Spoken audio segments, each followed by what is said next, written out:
Good evening, everyone. Thank you so much for joining us this evening as we celebrate 60 years of Gammage Auditorium.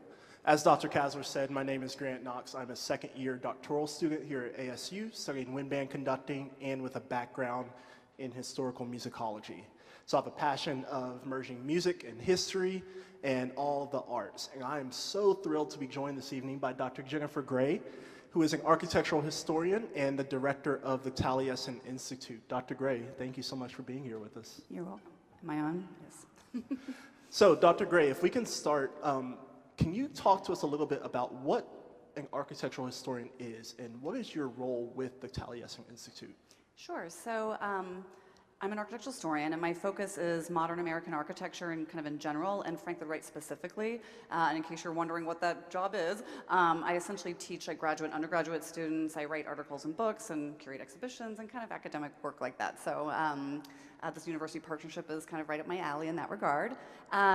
The Taliesin Institute at the foundation is a new initiative, and it's basically the higher education department at the Frank Lloyd Wright Foundation. So my role in that capacity is to engage with faculty and students from universities across the country, but ASU is a particularly vibrant partner because we're down the street from each other, so we can do more frequent collaborations. And the goal is to advance new knowledge about Frank Lloyd Wright and his practice, and also how he's still relevant today. And I think with this program, you'll see his relevance extends beyond architecture. It's not just specific to that one field.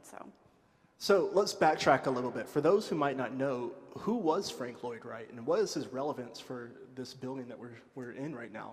Sure. And I just am noticing an irony that I'm a historian with paper and Grant has a tablet. So forgive me if I'm rustling in the microphone. Okay, so Frank Lloyd Wright, he's kind of a household name. Many of you have probably, at least heard his name at one point in time or another. He was an American architect. He began working in the late 19th century. So he's born in 1867. So he gets started in his practice in the 1890s. And he works all the way up until his death in 1959. So he works for about 70 years. His career is quite long. He designed over 1,000 buildings and constructed about half of those, which is a lot. So he's a very prolific architect. He was very kind of ahead of his time and very modern. He revolutionized the home, for example, by creating open floor plans, light-filled spaces. He experimented with new materials and new technologies and structural systems that were emerging in the 20th century. He was also a social progressive, and so he tried to use his architecture practice to solve problems related to inequality and affordable housing and education, all kinds of things. So he has a very wide kind of swath in terms of his practice. He's a global architect. He built in Japan. He traveled throughout Europe. So he's often kind of thought of as an American architect, and he is, but he really had one of the first sort of global practices. And a couple buildings you might know by him, Falling Water in western Pennsylvania is this house that's suspended out, cantilevered out over a waterfall. And then in New York, the Guggenheim Museum, it's a kind of continuous concrete spiral. That's Frank Lloyd Wright. So if you know those buildings, those are some of the more eye-catching ones that people might remember. Yeah, Falling Water is perhaps a personal favorite of mine. Yeah. And I'm excited to get back to the open floor plan concept in a bit. But some of us that saw the exhibition out there might have seen some sheet music. Frank Lloyd Wright's wife, Olga Vanna, was also an artist, but in the musical space. And I think that kind of sets the stage really well for this evening's event. Can you talk a little bit about Olga Vanna and this idea of a Taliesin Fellowship? What was that, and what did her role play with Wright? Sure. So Wright was born into kind of a musical family. His father was a musician, and he learned to play the piano. He always had a piano with him. I can talk more about that later. Even in like tents when he's camping, he has a piano. But Olga Vanna really brought this additional education and seriousness to the relationship with music and performance. The Taliesin Fellowship is a school of sorts that Wright established in 1932. And just to point out, in 32, he's about 70, so he's really at a midlife, past a midlife maybe in his career, so it's a later kind of endeavor for him. And how I describe it, we might today call it something like an intentional community. It was not a school in the traditional sense. There was no exams, there were no tests, there were no diplomas. If you're a student in the audience, that probably sounds awesome. So it was a much more kind of casual, informal approach to education. So it was a community of people who kind of gathered together, and they were there to learn from Wright about architecture, but they also did all kinds of other things. They had musical performances, they had film screenings, they did farming and gardening and that kind of thing. They lived at Taliesin and Taliesin West, so they had to cook and clean and do all that stuff that caretakes for a community. So it was a very broad type of curriculum. Wright was asked by Architectural Record in 1938, I think it was, they were asking about the fellowship, and they said, are you training architects here, or are you training human beings? And he said, if you don't have one, you can't have the other. So for him, it's a really alternative, kind of holistic approach. What Olga Vana brought to this is really this interest in music and performance and dance. She was educated in Eastern Europe and in Russia, traveled the world. She was known as a composer of music, chamber and orchestra music. She produced musical productions at Taliesin West under the auspices of the fellowship.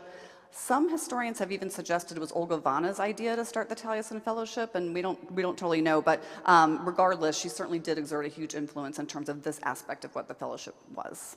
Yeah, I think it's really cool. Olga Vana made use of Slavic folk melodies in her music, and it almost bears resemblance to one piece that we'll hear tonight, Emblems by Aaron Copland, who is known for using American music and kind of establishing what American music was in kind of this westernized perspective. But I want to get back to the idea of architecture and music. There is a quote that predated Frank Lloyd Wright, and that was, "Architecture is frozen music." And that was by 18th century German philosopher and writer Johann Wolfgang von Goethe. And I just wanted to ask you about what that quote had as far as relevancy for Wright and his architectural style. Sure, so there's many different aspects to this, and I'll say that this is also an area of Wright research that could use more attention if anyone's looking for a project out there. But one of the key ways that I started thinking about it is through the lens of abstraction. And so Wright's architecture is kind of an early version of modern abstract architecture. He's not looking towards historical forms, and he's really using geometry. But one of the key theories for his organic theory of architecture, as he phrased it, was looking to nature for design inspiration. And by this, he didn't mean looking at like a specific tree or a bloom. He wanted architects to look at the underlying geometric order of nature, and so the kind of universal principles that underlie it, not specific examples of nature. And it's a sense of abstraction.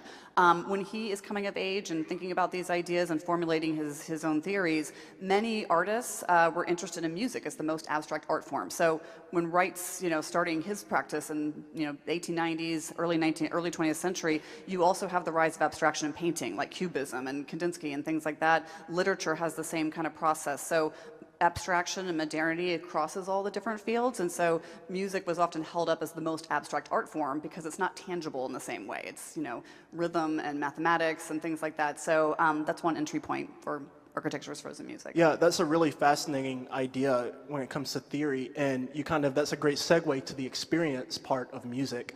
Some could say that music is experienced in a more temporal perspective. You listen to a song, it goes by, it passes you in time. And architecture on the surface is more spatial. You have to go there, you're there, you see it, you feel it in space. But Wright had an idea that maybe these weren't so different and they weren't experienced so different. So can you talk about the phenomenological perspective of architecture and music and how they might be similar? Sure. So we kind of went back and forth on the title of this. Architecture is liquid, or what do we call it? Music is liquid architecture, architecture is frozen music, kind of inverting the properties, if you will. And one of the kind of underlying relationships that we discovered is that, architecture is also temporal. I mean, it is spatial. It's a building, or it's a site or something. It operates in three-dimensional space, but you can only experience architecture in time. So you have to walk through it. You have to open a window. You have to go through a threshold to get to the next space. You have to walk around a building to see it. So you cannot see architecture from one shot. And so the Western art tradition really privileges vision, like the visual, the optical. And certainly the media, promotes that. So the best picture of a building, that money image that's on the cover of something, right? But you don't see the whole building that way. That's just the prioritizing the visual. So you do have to walk through it in time, space and time. So music and architecture share that. And then in terms of the phenomenological aspects, you have to experience architecture with all your senses. You don't just see it.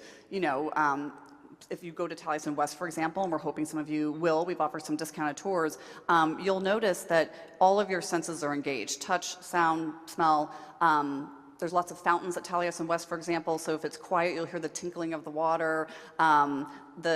The walls are made of a concrete called desert masonry. It's very rough in texture, so you can touch them and have this other sensorial experience.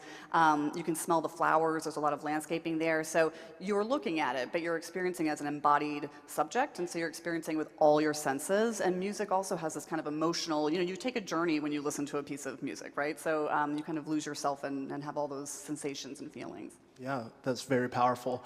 And so we had talked about, you had mentioned the open floor plans that were really common with Frank Lloyd Wright and some other ideas. Can you talk a little bit about some other architectural concepts that might have relevancy in music? We had talked about this idea of breaking the box and compression and release. That reminds me a lot of something we hear in music and music theory, tension and release, consonance and dissonance, and Western music is built upon these binaries. It seems like that's really similar in architecture. Sure, so I'll start first with breaking the box. It kind of stems from the open plan. Today, open plans are very common. You kind of think you have the kitchen that overlooks this open kind of grand space. That was not the case when Wright started designing, and so he was highly critical of what he called boxes within boxes. So traditional, I'll just take a house as a typology, each room was a box housed in the larger box of the house, right? And he wanted to break that open. He thought it was very restrictive and outdated, and so he started introducing things like the open plan, where you don't have the rooms separated.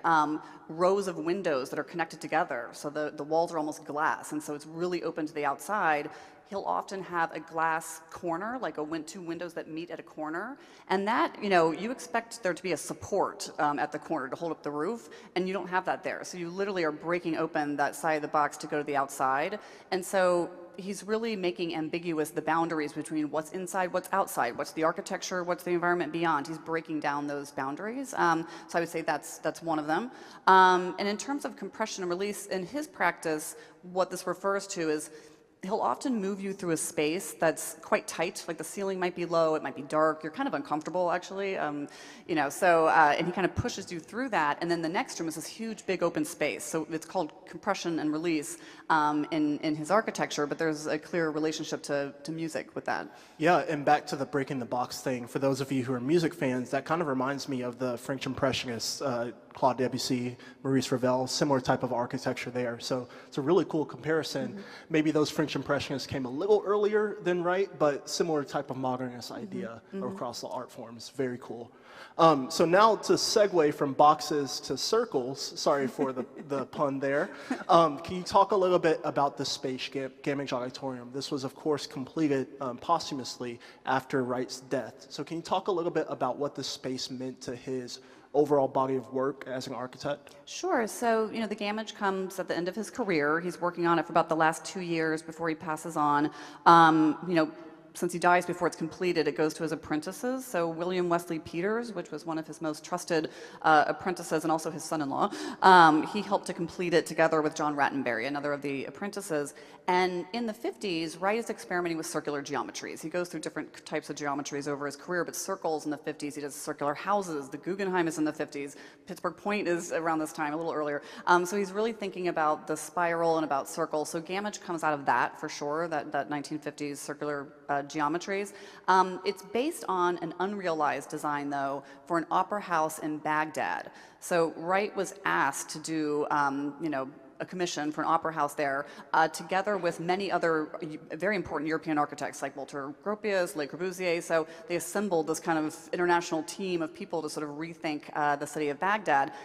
Wright's project was for the opera house. He designed the whole city, though, I'll say. He decided, I did that part, but I also want to get into all the other spaces. But the opera house was a circular opera house, and it was intended to sit on an island in the middle of the Tigris River. And so these huge kind of sweeping bridges connected the opera house to the kind of mainlands. You'll see that resonated in the kind of promenades here that come out of the Gammage, the walking pedestrian ramps.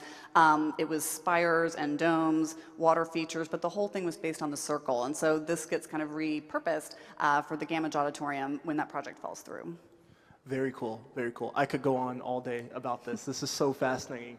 But Dr. Gray, to get to the music, thank you so much for this conversation. Of course, we've only scratched the surface with talking about music and architecture. We're going to give a special shout out to the archivist that came over from the Frank Lloyd Wright Foundation, Rebecca Hagan, Director of Collections, as well as Nicole Richard, archivist there. If you didn't get a chance to see the exhibition out in the lobby, please make sure you go back and see that during the intermission. Also, please make sure you refer to the digital program, as we've offered a special promotional discounted tour for Taliesin West out in Scottsdale for attending tonight's concert in celebration of the 60th anniversary of Gammage. Dr. Gray, thank you so much.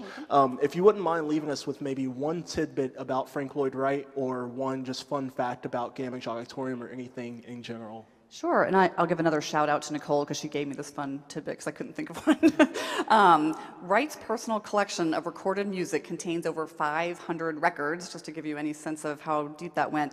Beethoven's Symphony No. 5 in C minor was a favorite. He had several copies. Very cool. Dr. Gray, thank you so much. You're welcome. We are going to take a brief pause before we segue to the ASU Wind Symphony, so please stick around for some fantastic music led by Dr. Jamal Duncan. Thank you so much. Thank you.